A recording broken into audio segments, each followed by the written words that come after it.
So sorry about the delay in video making. Sometimes life gets in the way and it kicks your ass. But it's not about how much you can freaking get hit and knocked down. It's about how much you can get back up from getting fucking hit.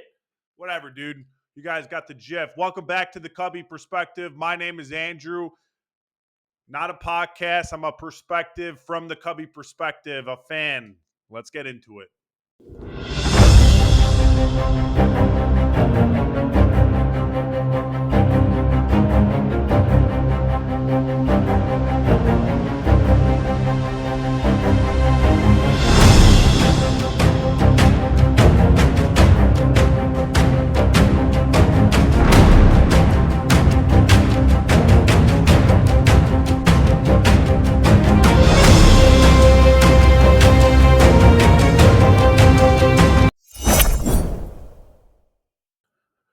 So, topic of discussion for today's video: what are the Cubs going to do at the trade deadline? Are they going to add another bat, or are they going to go heavy on the pitching? I have an inkling that the Cubs are going to go after pitching, not because I'm about to read off a paragraph directly from the source, Jed Hoyer, but I watch enough Chicago Cubs baseball to where the Cubs absolutely need another pitcher and another piece in the bullpen. Let's dive into what Jed Hoyer said in a press conference. Even though we're still several weeks away from the trade deadline, it's important that the Cubs start looking for pieces. You already saw the dominoes start to fall with San Francisco and Buster Posey trading for Rafael Devers. Major splash. Didn't see that happening. It's a trade deadline. You don't know. But Jed Hoyer, what did he say? Jed Hoyer said, I think we're going to be looking for pitching, both rotation and in the bullpen, Hoyer said. I don't think that's a secret. That's not a knock on the guys we have. But I think in today's game, you've got to keep building depth. And I could not agree more, especially for postseason baseball, playoff baseball. You need as many good quality arms as you can get. And that's the honest to God truth. You can't go into the playoffs with a slim bullpen with only a very top heavy type of bullpen. With, let's say only like a really good closer. You need guys to get you into the ninth inning because pitchers don't go 7 or 8 innings anymore. They pretty much only go 5 innings now, which is kind of pathetic, but that's just the way the game is kind of evolving. They throw harder, right? They throw more pitches. They go for the strikeout more, which is going to ramp up their pitch count. So that's going to knock them out of the ball game a lot quicker than previous times. And baseball really likes to keep that pitch number below 100. But back on topic, the Cubs absolutely need to get another arm. And now the question arises, who are they going to go out and get? Who is on the trade market? Who is available on, really horrible teams that the Cubs could possibly snag away without giving up the farm system? Or do the Cubs go all in, right? And do they give up Owen Casey, Kevin Alcantara, James Triantos, Jefferson Rojas, and all those kind of studs in our system?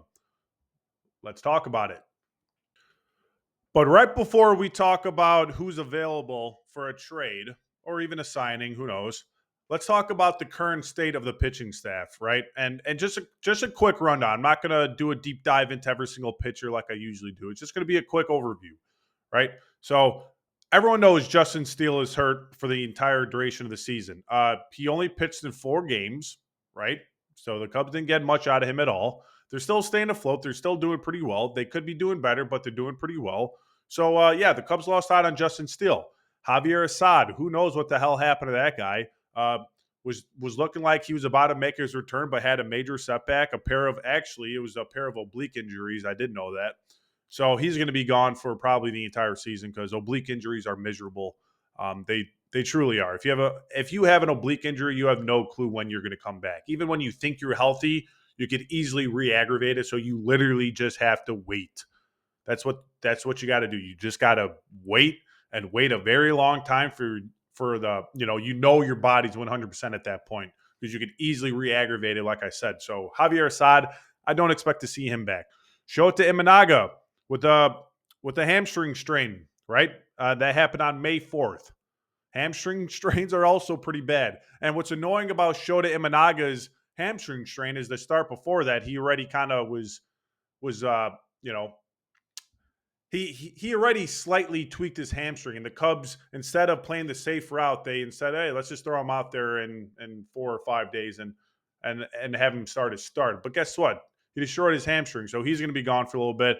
Um, Shota should be coming back in June, so that's going to help out the team immensely, right? It's now more so late June. That could be pushed into July. Who knows? But Shota coming back is going to be absolutely incredible. And Porter Hodge has his own oblique injury. Now they expect him to be out until late June, early July, right? Kind of same for Shota Imanaga, but that's an oblique injury. So again, you don't know what's going to happen. Is Porter Hodge going to be healthy by the time he comes back? Who knows? We're just going to have to wait and see. So I wouldn't bank on it. I'll be honest. Oblique injuries are miserable. So you got all that stuff kind of going with Julian Merriweather's been absolutely miserable. Thank God the Cubs ended up releasing him. That was a while ago though, but thank God they got him out. Out with the trash, in with the new. Sorry, phone's going nuts right now. But yeah, let's dive into who the Cubs could trade for right now, and I actually mean it. So there are two names that really jump out at the trade deadline, in my opinion. And those two names are going to be Mason Miller of the Athletics and Aroldis Chapman, a former hero of hero. Yeah, I could say that. He was really well for us. A former World Series champion, right? Aroldis Chapman of the Boston Red Sox. Like I talked about previously, you're starting to see the Red Sox give up a lot of their pieces. I don't think they're necessarily going into a rebuild. I think it's going to be more so of a retool. They traded Devers, huge part of their team, right?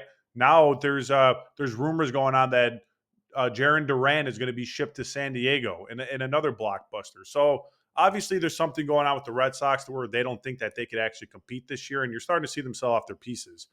So that leaves Aroldis Chapman. Aroldis Chapman is still good. He's older, but he's still pretty damn good, and he would definitely boost the Cubs' bullpen immensely. Right? He's friendly with the friendly confines, no pun intended. He knows the ballpark.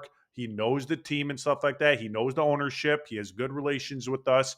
So I believe, even though it kind of ended shaky and after the World Series, he had some comments about Joe Madden and his pitch usage. I think he was just being a baby, like, get over it. Just, if you're called upon, go and do it. Go and pitch. You're in the playoffs. You're a Chicago Cub, haven't won a World Series in 108 years. Why are you going to let that bother you? Now, I do think Joe Madden kind of overused him in unnecessary situations, but regardless, I don't think that's going to be an issue. I think Chapman would love to play for the Chicago Cubs again, and as well as become a two-time world champion with the Chicago Cubs. That'd be pretty incredible. So those two are on the top of my list. Let's go over how they're doing now.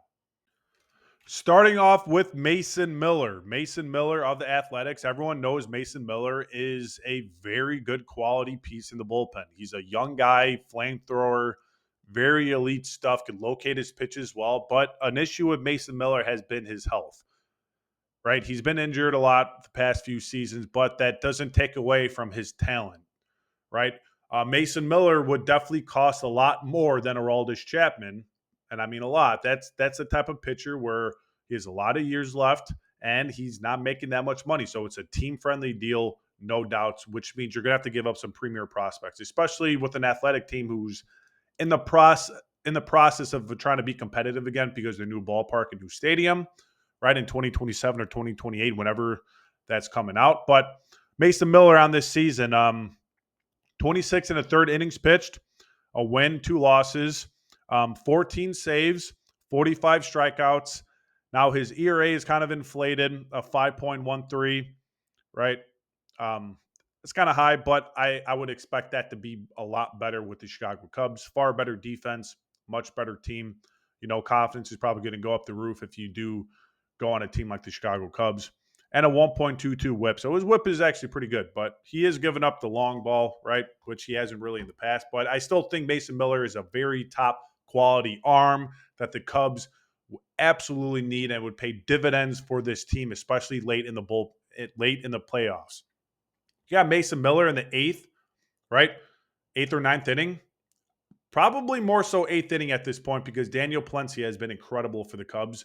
But if the Cubs do put Mason Miller in the eighth inning, that is a quality setup man who's who's coming in an easier situation in the game, right? It's not the ninth inning where it's so difficult to get those last 3 outs. Palencia has been really well for us. So I would expect Mason Miller to do a whole lot better with the Chicago Cubs if the Cubs go after and sign him. I don't know if he's going to be the closer. I can't read, the front office's way of thinking, although I try. But yes, Mason Miller, like I said, for the fifth time, would be absolutely incredible for this team. Now let's get to Aroldis Chapman. Aroldis Chapman is having a very elite season for the Red Sox. This guy is truly a freak of nature. He's getting up there in age. He's in his late 30s. He's still throwing 103 miles per hour, still locating his pitches well. Um, is doing, really phenomenal this year. So I think he would definitely be a very good piece that the Cubs could have. And he's a left-handed pitcher, so that just gives us more leverage late in games. 30 innings pitched this year, 3-2 record, 13 saves, 42 strikeouts, a 1.5 ERA, which is outstanding, and a even better .83 WHIP. Yeah, I think Aroldis Chapman would be the safer route at this point, even though he would only be a short-term kind of deal unless the Cubs ended up re-signing him, right? But the Cubs wouldn't have to give up that many elite prospects like Mason Miller would require. You might only have to give up one good player in return.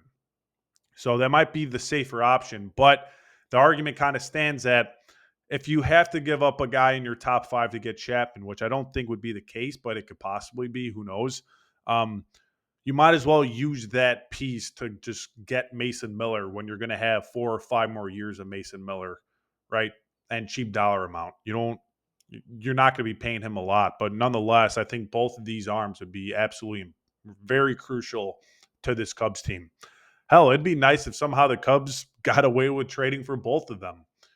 Who knows? Maybe Carter Hawkins and Jed Hoyer and company can pull off some sort of miracle and get this done. How insane would that be if we have Porter Hodge coming back? We acquire Chapman, we acquire Miller, and we have Daniel Plencia. We have Cale Thielbar, Brad Keller. Cale Thielbar is extremely underrated this year. That dude has been absolutely lights out. Brad Keller has been incredible as well. Now all of a sudden, you're going from a pretty solid to maybe mid kind of team like bullpen rank to by far probably the best bullpen in all of baseball. And everyone knows how important a bullpen is come playoff time, right? So I think that would be the best case scenario. But who are some other arms, maybe lower tier arms that the Cubs could acquire? Some other arms I could see the Cubs going after are maybe even Tyler Mahle of the Texas Rangers. He's been having a pretty good season. Hasn't been doing well as of late, but he would still definitely be a boost to this bullpen. Zastrinzi, right? He's an experienced lefty, could also help, right? Maybe take some pressure off of Cale Thielbar. Ryan Poteet, possibly. I don't know. Would they give him up? Probably not. And a likely one that I could see the Cubs doing, because the Cubs follow a trend of trying to, get some arms that and revamp them, or a guy like Felix Bautista of the Baltimore Orioles. The Baltimore Orioles are garbage this year, and they're obviously, are they going through a rebuild? Are they, they're talking about maybe trading their all-star catcher, right? Adley Rutschman. But Felix Bautista would be interesting. He was an elite closer that needed to get Tommy John, right? So now he's healthy again. Could the Cubs maybe tweak something, get him back to form without giving up too much? That'd be a very interesting piece that the Cubs could go out there and get. And if they do get Felix Bautista, I'd be pretty happy with it. I would be. That'd be a project that I think would be worth going after and trying to do, because Bautista, kind of like Mason Miller, he has some years of control in him. So we'll see what the Cubs end up doing. Who do you guys think the Cubs are going to go out there and get? Maybe even they just bump Ben Brown back to the bullpen, right? Because I'm not entirely sold on Brown yet. I don't think Brown would make the playoff starting pitching roster. I really don't think he would. I see Brown right now as more of a long relief type of guy, or even a setup man, or maybe even a potential closer. It's a devastating curveball, wipeout fastball, and he's even incorporating a changeup now, which would pay dividends for his starting pitching future. But I think right now Ben Brown would be a valuable asset to have inside the bullpen, right? And there's some other starting pitchers out there that the Cubs could go out and get. Pablo Lopez, even though he's kind of injured right now, I was really, really hoping hoping that the Cubs would maybe go after him. Casey Weathers in Miami, we probably have to unload the farm system for him, but very talented young guy with years of control, cost effective. Sandy Alcantara would be another kind of project to work on, but he is a former Cy Young Award winner. He is healthy again. Maybe he just needs a change of scenery, right? Tommy Hotovy's a pretty good pitching coach. I think he could definitely help out Sandy Alcantara in many ways, or Alcantara. Maybe I'm saying that wrong. But there are a whole list of people that the Cubs could go out there and acquire that could benefit this team right now and for years to come. Question for you guys. Who do you guys think the Cubs are going to go out there and get? Who do you think they're going to go out there and trade for? Do they give up, top prospects, their creme de la crop prospects like Owen Casey, even though that would hurt, but, would you be comfortable giving up a guy like that to really bolster the bullpen? Because I do think the Cubs have a good enough team this year, if everyone remains healthy, to make the World Series and possibly even win it. Right. So, like I said, drop some comments down below who you think the Cubs are going to get, or do you not see the Cubs getting or acquiring anyone? I don't think that's true at all. I think they're definitely going to, but we're just going to have to wait and see. But until then, always keep the faith. Go Cubs. And I am the Cubby Perspective. Have a good one.